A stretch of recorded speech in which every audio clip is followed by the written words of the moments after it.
Hello mga repa! Kamusta naman ang mga buhay-buhay? So for today's video nga mga repa, samahan nyo naman kami at tayo ay gagala na naman. Nakagayak nga kami ni Honey ngayon dahil meron naman kaming pupuntahan. Lagi nilang gala kaya wala nang naiipon. Pumunta kami ng Pangasinan. Kundi camping, gala kung saan-saan. Di kami na nag-enjoy sa buhay-buhay. Enjoy lang ng enjoy habang wala pa kaming mga anak. Dahil baka pag dumating na nga na may anak kami, hindi na namin magawa ang mga bagay-bagay na to. Char! Pinaalaga na nga lang pala namin muna si Choco kay tita. Hindi na nga namin siya sinama pa dahil baka mahilo lang siya sa malayong biyahe. Ayun na nga, pupunta kasi kami ngayon ng Pangasinan. As usual, ano pa ba ang gagawin kundi magdadagat na naman kami ni Justine. Kasama ang mga coworkers niya. Nagkayayaan nga sila pumunta doon dahil naimbitahan nga sila ng katrabaho nila na mag out of town sa lugar nila. Na out of town niya, social ha? Doon nga pala yon sa probinsya ng coworkers niya sa Bani, Pangasinan. Parang hindi pa nga kami nakaka-recover sa pagkaitim ng huling dagat namin sa Zambales. Tas eto na naman, magdadagat na naman kami uli. Nako, baka maging ulik ba na talaga ako ng tuluyan nito? Nasundo na nga pala namin sa office nila ang dalawa niyang katrabaho na makakasama namin sa kotse. Bali, 3 kotse nga pala kami pupunta doon. 11 person, 10 adult, at 1 child na anak na may-ari ng tutuluyan namin. Ay, kukuy mo sila. Ay, sino ba? Balik si madam. Hindi, okay lang. Arigato gozaimasu. Uy, baka na-upload tayo. Wala tayo, no? O, diba? Nakakatuwa nga silang kasama dyan. Yung tipong parang nasa comedy bar, ganun ang atake. At sa wakas, dumating na rin ang in-order naming pagkain. Nakaka-excite nga pati kasi first time ko silang makakasama mag-out of town. Pangasinan pa. Isa kasi din yun sa mga favorite place ko. Hindi dahil sa may naalala ko, whatever. Kundi ilang beses na ako nakakapunta doon simula bata pa lang ako. Bukod nga sa may tita ko doon at mga pinsan doon, doon din kasi nakatira ang half-sister ko na sa side ng father side ko. At yung ati-atihang close friend ko sa Japan na si Ate Cecil. Shout out sa'yo, Ate Cecil. Madadaanan pala namin yung bahay nyo dyan. Sayang nga kung nandyan ka lang siguro sa Pangasinan, baka niyaya na kitang sumama sa amin. Miss na kita, Ate Cecil. Alam ko, 3 years ago na yon na pumunta tayo sa Pangasinan na kasama kita. Sana pagbalik mo ulit dito sa Pilipinas, makasama kita uli sa Pangasinan. Labrador pala, Ate Cecil na to. 2 nights nga din kami sa Pangasinan kaya hanggat maaari, iwasan na muna ako magkakain ng madami. Kasi alam kong nakakataba doon, lalo na masasarap ang mga pagkain doon. Ayun nga, di ako nagkamali. 52 kilo ako nang umalis, 53.5 na ako nang umuwi ng Manila. O diba bongga, 1 linggo mong pinaghirapan makarating sa ganong kilo, tas 1 iglap lang, halos 2 timbang na agad yung madadagdagan sa'yo. Ang sarap naman din kasing kumain lalo na tag-ulan ngayon, hindi mapigilan, no? Andito na pala kami sa Bani, halos malapit-lapit na rin ang tutuluyan naming bahay. 4 to 5 hours nga yung naging biyahe namin dyan. Makarating lang sa Pangasinan. Ang layo nga, pero alam namin na sulit naman yung pagpunta namin dito. Nakikita nyo ba yung ilaw na yan? Ang ganda, diba? Dyan. Hindi nga pala kami dyan. Ang kulit lang kasi probinsya siya pero meron siyang ganyan. Para siyang shopping center na mall. Ang gara nga kasi imagine, walang kahit na anong paggagalaan pero meron yan dito sa liblib na lugar. Kumikita pa kaya yung shopping center na yon? O siguro display lang talaga nila yon. O diba may emema lang? Malapit-lapit na nga rin kami dyan mga repa. Saan na to, sir?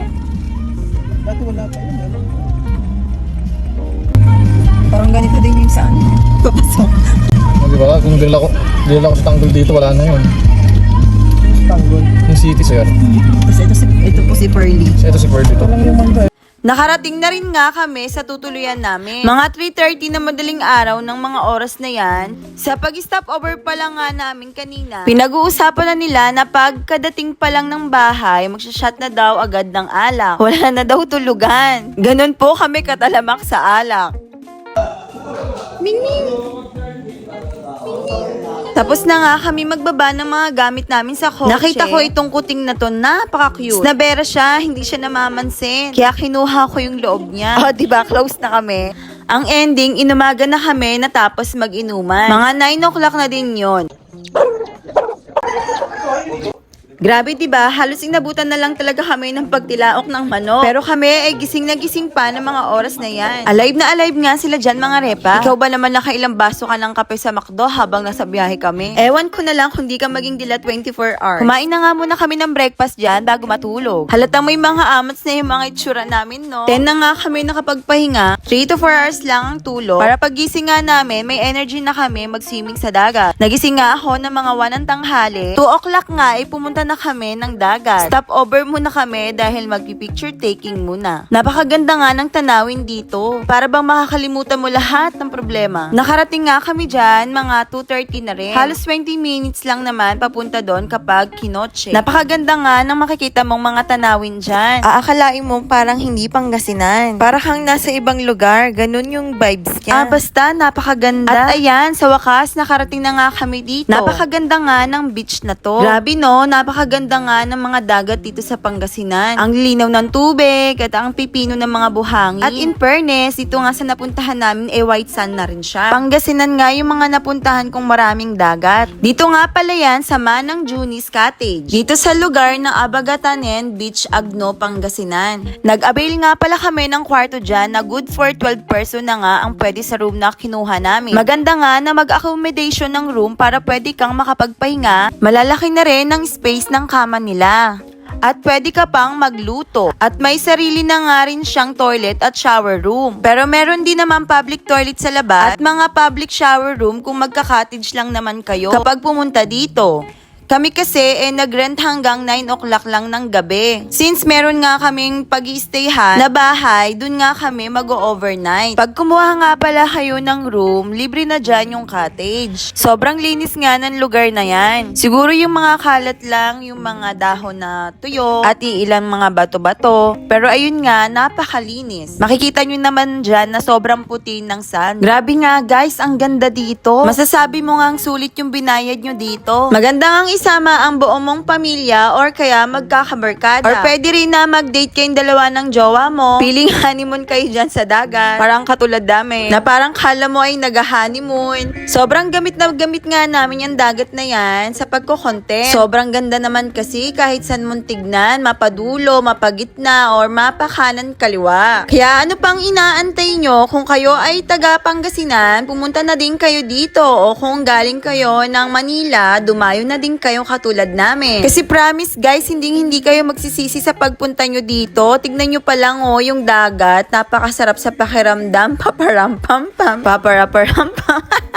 At ayan na nga guys, nagsiinuman na naman kami dito. At yung iba ay nagsisikantahan na din. Ay may mga boses Syempre, anong pa bang laban mo kundi tumenggera ka na lang. Tumoma-toma na nga lang ako ng alak dyan kasi medyo nahihiya pa ako. Yun nga, hindi nga ako napakanta kasi nga wala pang amats, no? Kaya ang ginawa ko dyan, kumain, nakinig, tapos nagmuni-muni, habang nakikinig lang din sa kanila. Habang pinapanood o pinapagmasdan mo ang dagat sa harap mo, ay tila bang nakakalimot ka sa mga bagay-bagay na marami ka palang problema, no? Pero dapat kalimutan muna kasi nandito tayo para mag-enjoy, hindi para mag-drum-drum sa buhay. Ang sarap nga ng ganito, no? Yung paminsa-minsan, wala kang iisipin na problema. Di ba, Repa? Iisipin mo lang kundi yung kaligayahan mo, kung ano man mga gusto mong mangyari sa buhay nyo, o buhay mo, ewan, basta bahala na kayo dyan. Kasi nalalagutan na ako ng hininga. Ayun na nga, nalalagutan na nga ako ng hininga. Ang hirap kaya mag-voice over, guys. Ay, mga Repa, alam nyo ba yun? Ang hirap kumita ng pera sa ngayon, no? Pero dahil nga nandito na tayo at na-monetize na tayo ni Meta, go na to for the go. Malay nyo naman, di ba? Pumaldo tayo dito, pa-content lang. Kaya kayo dyan mga Repa ha, uunahan ko na kayo, walang samaan ng loob. Kung para bang natatamaan kayo sa mga content ko lang yun. Pera na lang, di ba? Kung talagang guilty ka. Kung katama-tama ba yun sa'yo o sa inyo. Saka isa pa, may singit ko lang ha, kung minsan bakit hindi kami nakakasama sa inyo, ay hindi pala ako, haha, si Justin pala. Kasi ako, sabit lang ako sa buhay ni Justin mga Repa, haha. Nasunod lang ako sa kanya kung saan niya gustong sumama, kung sino pa kikisamahan niya, o sino mga nauna sa kanyang walang tampuhan mga Repa. Ayun na nga, walang tampuhan mga Repa kung hindi nyo na siya nakakasama. Hindi dahil sa akin yun, marami lang kasi talaga siyang mga kaibigan o pamilya. Minsan katrabaho pa nga niya, mga nag-aaya sa kanya. Paunahan na lang kayo, yayain siya. Or kaya gawin nyo 1 month before pa lang mga ganyan. Sabihin nyo na sa kanya, matik yan, Repa, wala pa siyang mga naka-schedule niyan. O kami, wag yung 1 week before kasi kung sino lang naman unang mag-aya sa kanya, doon niya i-schedule yung sarili niya, yung time niya. Sabit lang ako sa totoo lang. Kaya wag kayong magagalit sa akin, hindi ko hawak ang buhay niya. Na para bang ako yung nagluwal sa kanya. Mga kaibigan ko nga na hindi ko na nakakabanding. Kasi sa oras pa lang na ibibigay ko sa kanya na makasama niya din kayo, kulang na kulang na. Mayor yan, sobrang hectic ng schedule mo, Dudong ha. Saka may mga ganap din kami sa mga buhay-buhay namin, no? Na para hindi na ipaalam pa sa inyo o ipaliwanag pa, sungit yan, char. Kaya wag ako o wag nyo ibaling sa akin. Wala pa man din ako sa buhay niya, napaka-busy na talaga niya ni Dudong. Minsan nga, pamilya niya hindi niya pa napagbibigyan kasi nga yung rule niya sa buhay niya kung sino yung unang mag-aya sa kanya. Gets niyo ba ako mga Zay? Ay, Repa pala. Saka wag niyong pag-agawan si Justin lang yan, da. Saka wag kayong mayabangan sa akin ha, ganito lang ako dito. Pero sa totoong buhay, mas mayabang pa talaga ako. Char. Mabait ako, magyayabang lang ako pag niyayabangan lang ako. Lalo na pag alam kong may pagmamayabang pa ako. Tapos yayabangan lang ako. Nako, gulat di kwento ka sa akin malala pag nilapagan kita ng story. Story time! Story time yan! At least, story time lang. If gusto nyo naman ng ebidensya o resibo, pwede din naman. Madami tayo niyan mga Repa. Sa dami ko nang napatunayan, hindi lang din sa sarili ko. Saka kung nayayabangan man kayo sa akin, dahil yun sa mas nauna kayo magyabang. Pinatulan ko lang, syempre. Ano yun? Kayo lang magbubuhat ng sarili nyong bangko. Syempre, minsan ako din. Minsan na nga lang. Pero pag alam kong nice ka, bahala ka na magkwento ng kayabangan mo. Char. I mean, bahala ka na may pagmalaki yung story mo. Sasakyan ko pa yan. O, gagatungan pa kita. Para naman, di ba, may angat ka. Hindi na para patulan pa. Kasi, di ba, nice ka nga. O, masyado nang makahulugan yan, mga Repa, ha? Baka mag-overthink na kayo yan malala. Pero, bakit ganun, no? Minsan, kahit nagsasabi o nagkukwento ka lang sa mga buhay-buhay mo o sa mga karanasan mo, iniisip na talaga ng iba na ang yabang naman nito. Na hindi nyo lang naman talaga alam o naiintindihan, nagbabahagi lang siya ng experience niya. Hindi para magyabang o maging mayabang. Laro din kayo mga Repa Kasi kung makikilala nyo lang talaga ako, sobrang nice ko sa totoo lang. Nakadepende pa yan kung paano nyo ako itrato. Basta wag lang ako mapipressure ha. Pressure cooker yan. Lalo na kung hihingi ka ng payo sa buhay. O wag na munang tulong, hindi pa naman tayo ganun ka-close Nako, simulan mo. Tatapusin ko ng pagtatapos na magandang payo. Kasi wala akong pakialam kung nasasaktan na pala kita sa mga pinapayo ko sa'yo dahil hindi naman yun para sa sarili ko. Para yun sa'yo. Hindi na para mag-aksepa ng laway na wala kang mapupulot na aral sa akin. Pero kung matigas yung ulo mo, bahala ka na dyan sa sarili mo. Kaya mo na yan. Total, ikaw naman yan. Ikaw naman yung totoong nakakaalam. Ikaw naman yung masusunod. Lalo na kung anong mas mapapabuti sa sarili mo. Solid din ako maging totoong Repa. Kung hanggat may maitutulong ako, tutulong ako. At hindi din ako nang iiwan sa ere basta-basta. Ride or die din ako. Napakatapat na kaibigan na sasamahan ka kahit anong hirap o ginhawa. Basta wag mo lang aabusuin yung kabaitan ko Kasi kaya kong makalimot na para bang hindi kita kilala. Pagdating naman sa kalokohan, depende yan. Madami din tayo niyan. Kaso, tapos na ako dyan Napagdaanan ko na lahat ng mga yan. O yan nilapagan na kita ng story time. Sana nakakaunawa kayo. Kung mahipang-unawa kayo. Let's move on. Last mo na yan. Balik tayo dito sa content kong dagat. Dito sa Pangasinan. Kay Manang Junis Cottage. Bayad nga lang pala kami dyan ng 3K. 6 hours na stay na yon sa room na inabil namin accommodation. Pwede naman kayo mag-inquire kung mag-overnight kayo. Magdadagdag lang siguro kayo ng 1K or 2K. Depende rin kasi yun sa kukunin yung room at kung ilang person lang ba kayo. Basta mga Repa, maganda dito. Isa na rin to siguro sa magandang napuntahan ko na dagat dito sa Pangasinan Ito nga ang video na pinapanood nyo ngayon, video clip lang yan sa mga pinagagawa kong content. Isinama ko lang dito para naman makita ng mga bagong makakapanood na maganda talaga tong dagat dito sa Manang Junis Cottage. Nakailang kuha nga kami dyan ni Justin ng video para sa love reels na kino-content ko. Kahit simpleng bagay na kuha lang nga dito, maging romantic ang datingan Kasi ganun talaga kaganda dito mga Repa. Yan promote na yung resort na to. Na para bang inisponsoran kami. O baka sa gustong magpa-promote ng resort nila, beach man yan o pool, gagawin natin ng review. Kahit pangit, sasabihin natin maganda. Ay, hindi joke lang. Syempre dun tayo sa legit na review lang tayo dapat. Honest review Para naman di ba hindi tayo masabihan na sinungaling o manloloko makapag-promote lang. Pilingero yan. Akala mo naman talaga ang daming sharer at ang daming followers. Mahalay nyo naman mga repa, i-manifest natin yan na magkatotoo. Anyway, nakikita nyo ba tong dagat? Ang ganda, no? Kasi meron nga yan tawiran na para bang kabilang isla ang datingan niya. Dito banda sa pwesto ko, malalim na. Tas dun sa kabila, mababaw lang. Ganun siya, tas kahit nasa dulo ka pa, medyo mababa pa rin siya. First time ko nga maka-experience na ang layo na namin pero hanggang dibdib lang o hanggang tenga. Di kasi talaga ako pumupunta sa malalalim lalo na pag lagpas tao na, nakakatakot. Baka malunod pa ako o tangayin pa ako ng alon. Ganun ata talaga pag hindi ka marunong lumangoy, no? Pero malakas naman ang loob ko. Hilig ko talaga ang dagat at pool. Ewan ko ba kung bakit hindi naman ako marunong lumangoy. Oh, loko, sana naabot ang pagkakaibigan nyo. Pati dagat, nag-aabutan ng tagay. Nagtatagayan nga sila dito kahit ako hindi ako nakaligtas dyan. Naubusan pa nga ng chaser. Sabi ko nga, ice lang yan. Isipin ko na lang na tequila yung iniinom ko. Sakto sa alat ng dagat. Ang saya-saya nga namin dito. Halos nagbabad din kami ng 1 oras mahigit dyan. Tinaon talaga namin na hindi na maaraw para nga naman hindi kami maging ulikba sa itim. Kita nyo si Justin? Haha, sobrang saya na parang shokoy lang, langoy ng langoy. Nagtatalon pa yan.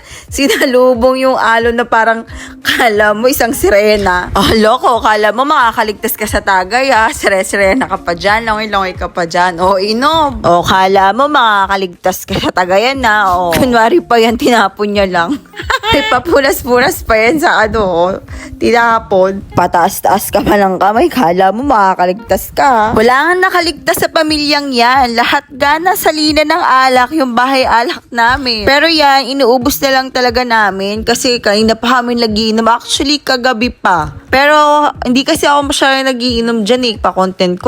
Yan sila, umiinom. Tapos na nga kami mag-swimming. Sabi ko nga sa kanila, mauna na sila kasi gagawa pa ako ng content. Kaya yan, nag-video lang muna ako. Tapos, nagtingin-tingin kung anong pwedeng gawing content. Kaso wala akong maisip kasi ang daming tao na parang nakatingin sa'yo kahit wala naman masyadong tao. Kaya tignan mo pinagagawa ko dyan. O para akong tanga, diba? Ang ginagawa mo, girl? Okay kayang girl? Hindi ka pa ba tapos mag-emote? Ayan, natapos na rin nga pala ako dyan. At ayan, pupunta na ako sa kanila. Siguro kasi nakaramdam na rin ako ng pagod. Tsaka nakaramdam na rin ako dyan ng konting gutom. Kasi halos 30 minutes din akong nawala. Kaya sumunod na din ako dyan sa kanila sa cottage. Tinanong ko nga sila dyan kung naligo na ba sila. Pero ayun nga, nag-to-be continue pala yung pag-iinuman nila dyan. O paano mga repa? Sana nag-enjoy kayo sa panonood. Kakain na muna ako. Kami ay magbabanlaw na rin dahil nga hanggang 9 o'clock lang kami dito. Uuwi na rin kami sa pinagstayan naming bahay. Wait nyo na lang yung part 2 ng vlog na to ha. Mag-e-enjoy nga kayo manood sa paglalaro namin ng bingo. Sobrang aliw nga yung color bingo namin na si Sir Denver. Para nga kami nung nasa peryahan ang datingan mga repa. So paano? Hanggang dito na lang muna. Salamat sa panonood. Hanggang sa muli!